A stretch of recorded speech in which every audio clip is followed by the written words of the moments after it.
Jinky's hungry, so we're gonna go to Mang Inasal and get some good old barbecue chicken. This is the most American tasting barbecue chicken I've had in the Philippines. Here we go. Mang Inasal. Hello. That right there.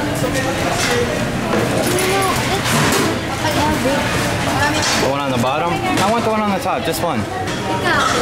Coke Zero. Yeah, the one on top. Isa lang, dalawa. Isa. One isa lang.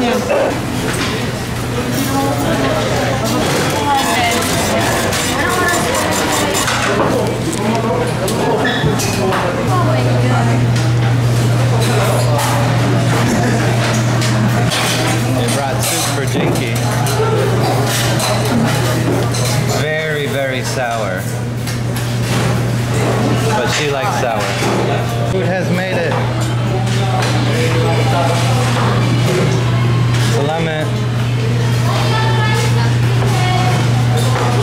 We're gonna eat. This is really good. Really, really good.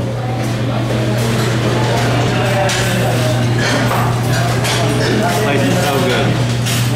If you're coming to the Philippines, trust me, check this place out. It's really cheap too. I think like $2 for barbecue chicken, rice, and a drink. Look at that chicken. Food's gone. Now it's time to wash my hands. Jinky's got some kind of sauce she made, and it tastes really good. It's kind of like a sweet spicy. In the Philippines, a lot of places have sinks outside of the bathroom for you to wash your hands. From holding the camera, it might be a little bit tougher.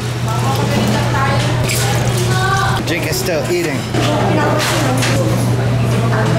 It's got a dipping sauce. That's not fair, I didn't have a dipping sauce. But I like the barbecue taste of it anyway. Do you want dessert? Holla holla? Okay, done. Done.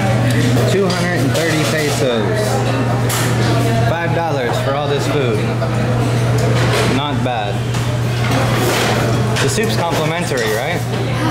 They just give you the soup for free. And they also have unlimited rice available.